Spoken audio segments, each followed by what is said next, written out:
Hey guys, let's get more news about Lakers, but first, don't forget to subscribe and leave your like. Lakers' proposed trade brings back $156 million star they dealt away, NBA exec. The Lakers head into the 2024 NBA offseason already mired in change, having dumped coach Darvin Ham after a mere 2 seasons, and facing a major decision on the part of potential free agent LeBron James. More change is coming, after a disappointing first-round exit against the defending champion Nuggets in just 5 games. Fortunately for LA, they have the contracts and the assets to make some moves and reconfigure the roster. One of the goals is to take some scoring burden off James, who spent his 21st NBA season averaging 25.7 points in 71 games and taking 17.9 shots per game. That's the fewest of his career, but still too many for a 39-year-old forward. The Lakers got some of that from Austin Reeves and D'Angelo Russell, but both struggled with consistency, and the team might well be looking to consolidate their scoring roles into a third player behind James and Anthony Davis. One of the names being floated around the league is, coincidentally, Brandon Ingram, James' former Lakers teammate who was one of the players included in the massive package that brought Davis to LA in 2019. Ingram is with the Pelicans, who are said be willing to move him rather than ink him to an extension. Ingram back to the Lakers? It's an idea, if they're willing to take the chance, one East GM said. Brandon as a third option with LeBron and Anthony Davis, it certainly makes them better, it gets them back to being a contender, or at least in that orbit. Ingram was the number 2 pick of the Lakers back in 2016, and played 3 seasons in LA, averaging 13.9 points. He was one of the main pieces in a package to New Orleans for Davis, a deal that was consummated in the spring of 2019. He has averaged 23.1 points in New Orleans, and earned an All-Star spot in his first season, but struggles staying on the floor. He has missed nearly 30% of the Pelicans' games, 225 out of 318 games, over the last 4 seasons.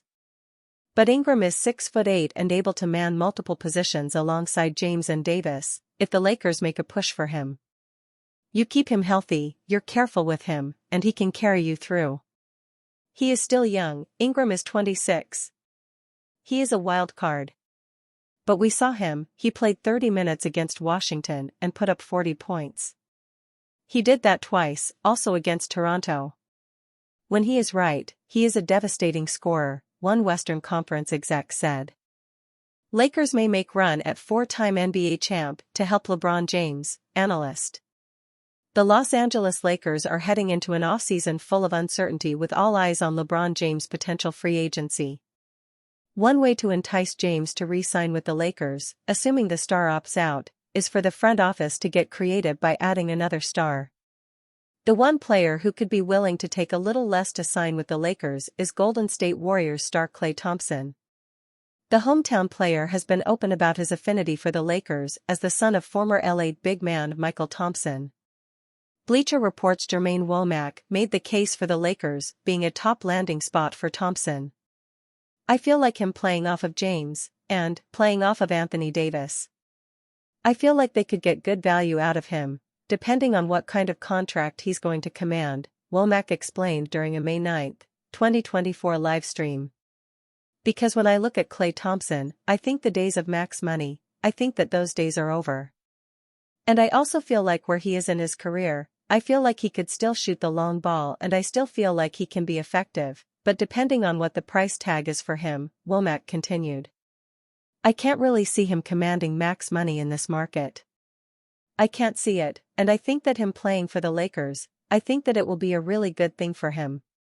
The Lakers are well above the salary cap heading into next season. Assuming James opts out of his contract, the superstar is eligible for a 3-year, $162 million deal with Los Angeles. Thus far, we have not seen James show a desire to take less money in order to help his team build a stronger roster. The Lakers need D'Angelo Russell to opt out and sign with a new team in order to have the $12.9 million non-mid-level exception. Could Thompson be willing to sign for this exception to join his hometown team? It is possible, but a more likely scenario is pushing the Warriors to do him a favor via a sign-and-trade to the Lakers. Thompson averaged 17.9 points, 3.3 rebounds, and 2.3 assists per game while shooting 38.7% from long range in 77 appearances this season. Los Angeles faces an uphill battle to convince Thompson to sign a team-friendly deal. There are several teams with cap space that could make a run at Thompson, not to mention the Warriors' own pursuit to retain the star guard. One name to watch is the Orlando Magic, who have already been linked to Thompson. 5 targets the Lakers could look to add this offseason. The Los Angeles Lakers season ended with another series loss to the Denver Nuggets. The Lakers will have to bolster their roster if they want to get over the hump next season. The Cleveland guard would be a great trade candidate for the Lakers, as Mitchell is an outstanding offensive player, averaging 26.6 points this season. Los Angeles is looking for someone to take the load off of LeBron James and Anthony Davis's plates, and adding the elite scorer would do just that. This one would make the most sense, as Irving could be on the trading block this offseason, and has already won an NBA championship with James in 2016. Irving has said that he would have liked to join the Lakers this season via a trade, so the veteran scorer is one to look out for in the trade market this time around. The Lakers need a dominant body who can rebound and play defense in the paint. Drummond, a free agent this offseason, has been that his whole career, averaging 12.4 rebounds a game. The current Chicago Bull could also take some of the stress off of Davis by defending post players and allowing Davis more freedom on the offensive side of the ball. The Lakers were 24th in three-pointers made this season in a league where shooting beyond the arc is of the utmost importance. Adding a shooter like Trae Young, 37.7% three-point shooting this season, would be exactly what Los Angeles needs to get over the hump in the Western Division. The Lakers would have to acquire the current Atlanta Hawk via trade. The Clippers guard will be a free agent this offseason, and after being eliminated in the first round by the Mavericks, Harden may be looking to jump ship to a more viable contender. The Lakers need another guard who can create their own shot, and Harden is one of the best at doing so. Lakers' reported plan for number 17 pick could impact LeBron James' decision.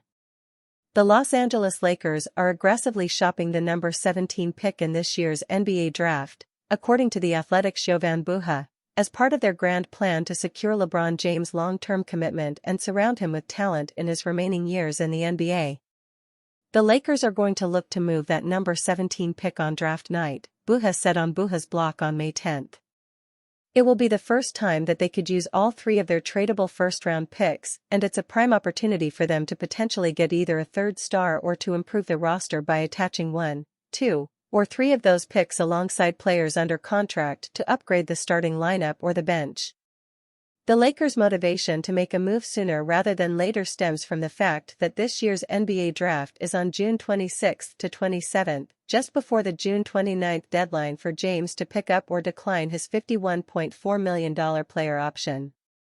LeBron's future will, I think, in part be determined by what the Lakers do around the draft and how aggressive they are and what upgrades they can make, Buha said.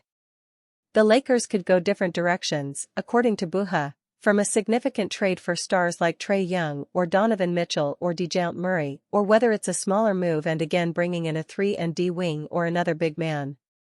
Buha said James and the Lakers have a mutual interest in continuing their partnership. But whether that would be short or longer term would depend on the team's moves from their next coaching hire to their draft day plans. To be clear, from everything we've reported at The Athletic and everything I've heard, the Lakers are willing to give LeBron whatever type of contract he wants, and he intends to stay and retire as a Laker. So, I do think they are going to figure things out and there will be a contract in some form, be it him opting in and extending later or just him simply re-signing. But I think a part of that will be the coaching search and how that plays out, as well as what upgrades the Lakers can make to this roster to make this team more competitive next season. And are you a fan? What do you think of the Bronny James situation? Leave your opinion in the comments.